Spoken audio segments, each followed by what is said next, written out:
Welcome back to Bosco Campus Vision. This is the 33rd lecture of Introduction to Programming, topic Decision Statements, Part 4. The go-to statement. This statement does not require any condition. This is an unconditional control jump. The go-to statement is used to pass control to any part of the program without testing any condition. അതായത് go to സ്റ്റേറ്റ്മെൻറ്റിന് ഒന്നും ആവശ്യമില്ല. ഈ go to statement ഉണ്ടെങ്കിൽ control പ്രോഗ്രാമിൻ്റെ ഏതെങ്കിലും ഒരു പാർട്ടിലേക്ക്, അത് എവിടെയാണെന്ന് വെച്ചാൽ അവിടേക്ക് കൺട്രോളിനെ നമുക്ക് പാസ് ചെയ്തുകൊണ്ട് പോകാനായിട്ട് പറ്റും. എന്ത് കാണത്തില്ല, അവിടെ കണ്ടീഷൻ ടെസ്റ്റ് ചെയ്യേണ്ട ആവശ്യമൊന്നും വരുന്നില്ല. The control is transferred to another part of the program without testing any condition. വേറെ കണ്ടീഷൻസ് ഒന്നും ടെസ്റ്റ് ചെയ്യാതെ തന്നെ വേറൊരു പാർട്ടിലോട്ട്, പ്രോഗ്രാമിൻ്റെ വേറൊരു പാർട്ടിലോട്ട് കൺട്രോൾ ട്രാൻസ്ഫർ ചെയ്യാനായിട്ട് സഹായിക്കുന്നു. The syntax of the go to statement is go to label semicolon. Go to label semicolon. Where the label is the location to which control is to be transferred. അതായത് go to കഴിഞ്ഞിട്ട് label എന്ന് കൊടുക്കുന്നത് ആ പ്രോഗ്രാമിൽ എവിടെയെങ്കിലും കൊടുക്കുന്ന ഒരു ലേബലാണ്. ആ നോക്കിയിട്ടായിരിക്കും കൺട്രോൾ അവിടേക്ക് പോകുന്നത്. The label name must start with a character. ഒരു ക്യാരക്ടർ വെച്ചിട്ടായിരിക്കും ലേബൽ നെയിം സ്റ്റാർട്ട് ചെയ്യുന്നത്. ഇപ്പോൾ ഒരു എക്സാമ്പിൾ പറയുവാണെങ്കിൽ, നമ്മളൊരു നമ്പർ കീബോർഡിൽ എൻ്റർ ചെയ്തിട്ട് ആ നമ്പർ ഈവൻ ആണോ ഓഡ് ആണോ എന്ന് ചെക്ക് ചെയ്യാനുള്ള ഒരു പ്രോഗ്രാം. ആ പ്രോഗ്രാം എഴുതുമ്പോൾ നമ്മൾ ഒരു കണ്ടീഷൻ കൊടുത്തതിന് ശേഷം ഗോ ടു ലേബൽ, അതായത് ഗോ ടു ലേബലിന് പകരം ഗോ ടു ഈവൻ എന്ന് കൊടുത്തു, സെമിക്കോളൻ കൊടുത്തു.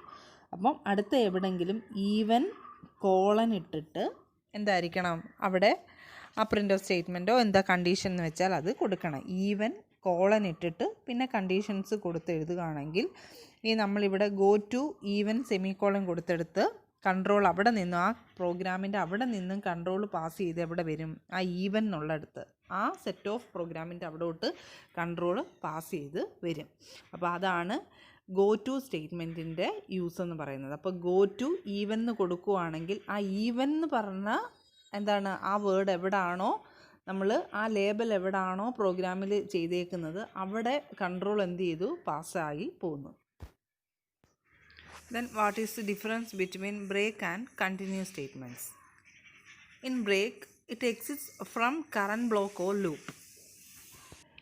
ബ്രേക്ക് എന്നുള്ള കീവേഡ് നമ്മൾ കൊടുക്കുകയാണെങ്കിൽ ആ ലൂപ്പിൽ നിന്നോ ആ ബ്ലോക്കിൽ നിന്നോ എന്ത് ചെയ്യുന്നു, എക്സിറ്റ് ആവുന്നു. കൺട്രോൾ എന്ത് ചെയ്തു, പാസ് ചെയ്ത് നെക്സ്റ്റ് സ്റ്റേറ്റ്മെൻറ്റിലോട്ട് പോകുന്നു.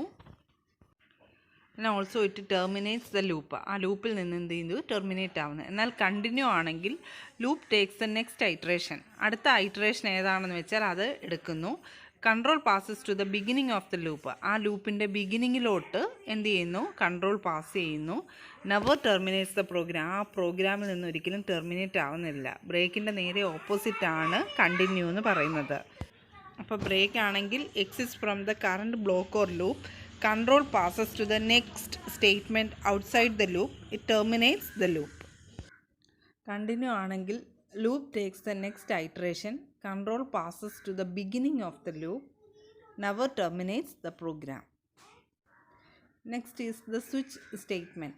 The switch statement is a multi-way branch statement. If there is a possibility to make a choice from a number of options, this structured selection is useful. The switch statement requires only one argument of any data type. This is checked with a number of case options. The switch statement evaluates the expression and then looks for its value among the case constants. With a case constant, this particular case statements are executed. If not, the default is executed. അതായത് നമ്മളൊരു programme ചെയ്യുമ്പോൾ ഒരുപാട് case options അല്ലെ ഒരുപാട് choices കൊടുക്കുകയാണെങ്കിൽ നമ്മൾ ഈ switch statement ആയിരിക്കും അതിനെ യൂസ് ചെയ്യുന്നത്. സ്വിച്ചിൻ്റെ സിൻടാക്സ് ആണ് സ്വിച്ച്, ബ്രാക്കറ്റിൻ്റെ അകത്ത് വേരിയബിൾ ഒരു എക്സ്പ്രഷൻ, അതായത് എന്തെങ്കിലും ഒരു വേരിയബിളോ അല്ലെങ്കിൽ ഒരു എക്സ്പ്രഷനോ നമുക്ക് കൊടുക്കാൻ ബ്രേസ് ഓപ്പൺ ചെയ്തു. കേസ് കോൺസ്റ്റൻറ്റ് എ കോളൻ, അതിൻ്റെ അകത്ത് സ്റ്റേറ്റ്മെൻറ്റ്സ് കൊടുക്കാനുള്ളത് കൊടുക്കാം, പിന്നെന്താണ് ഒരു ബ്രേക്ക് കൊടുക്കാം. അത് കഴിഞ്ഞിട്ട് കേസ് കോൺസ്റ്റൻറ്റ് ബി, അത് കഴിഞ്ഞ ശേഷം കോളൻ, സ്റ്റേറ്റ്മെൻറ്റ്സ് എന്താണെന്ന് വെച്ചാൽ അവിടെ കൊടുക്കാം, ബ്രേക്ക്. അത് കഴിഞ്ഞാൽ ഡീഫാൾട്ട് കോളൻ, എന്തെങ്കിലും സ്റ്റേറ്റ്മെൻറ്റ്സ് ഉണ്ടെങ്കിൽ ഇൻവാലിഡ് ചോയ്സിനോ അങ്ങനെ എന്തെങ്കിലും കൊടുക്കണമെങ്കിൽ കൊടുക്കാം, ബ്രേസ് ക്ലോസിങ്. ഇതാണ് സ്വിച്ചിൻ്റെ സിൻടാക്സ് എന്ന് പറയുന്നത്. ഇപ്പം നമ്മൾ കൊടുക്കുകയാണ് അഡീഷൻ, സബ്ട്രാക്ഷൻ, അങ്ങനെ പറഞ്ഞ് 4 ഓപ്ഷൻസ് നമ്മൾ കൊടുക്കണമെങ്കിൽ ഈ സ്വിച്ചിൻ്റെ അകത്ത് കൊടുക്കാം. അപ്പം ചോയ്സ് എൻ്റർ ചെയ്യാൻ കൊടുക്കുന്നതാണ് ഈ സ്വിച്ചിൻ്റെ അകത്ത് നമ്മൾ കൊടുക്കുന്നത്. സ്വിച്ച് ഓഫ്, ഇപ്പോൾ എന്തെങ്കിലും ഒരു വേരിയബിളാണ് CH എങ്കിൽ സ്വിച്ച് ഓഫ് CH എന്ന് കൊടുത്തു, ബ്രേസ് ഓപ്പൺ ചെയ്തു, കേസ് 1 കോളൻ, എന്താ അഡീഷൻ്റെ എക്സ്പ്രഷൻസ് എല്ലാം കൊടുത്തു, ബ്രേക്ക് കൊടുത്തു, കേസ് 2 കോളൻ, സബ്ട്രാക്ഷൻ്റെ എല്ലാം കൊടുത്തു, കേസ് 3 കോളൻ, മൾട്ടിപ്ലിക്കേഷൻ്റെ എല്ലാം കൊടുത്തു, കേസ് 4 കോളൻ, പിന്നെന്താ ഡിവിഷൻ്റെ എല്ലാം കൊടുത്തു.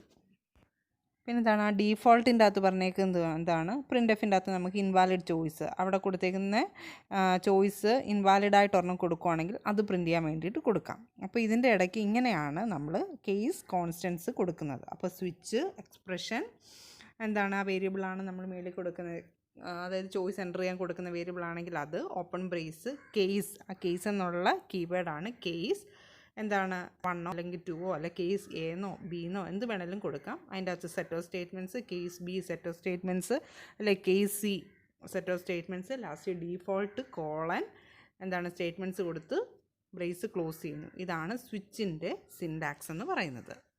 നോക്കി ആ സിൻടാക്സിൻ്റെ അകത്ത് പറഞ്ഞേക്കുന്നതാണ് the switch expression. The switch variable or expression can be a character or an integer. The integer expression followed the keyword switch will yield an integer value fully. Then the switch organization. The switch expression is not be terminated with a semicolon. The entire case structure following switch should be enclosed within curly braces. The keyword case is followed by a constant. Every constant terminates with a colon. Each case statement must contain a different constant value. Any number of case statements can be provided. If the case structure contains multiple statements, they are not enclosed within curly braces. The keywords case and break do the job of the opening and closing curly braces. The switch execution. When one of the case satisfies, the statements following it are executed. In case there is no match, the default case is executed. The break statement used in switch cases the control to go outside the switch block. By mistake, if no break statements are given, all the cases following the matching one are executed. Today's question is, what is a go-to statement? Then explain switch statement.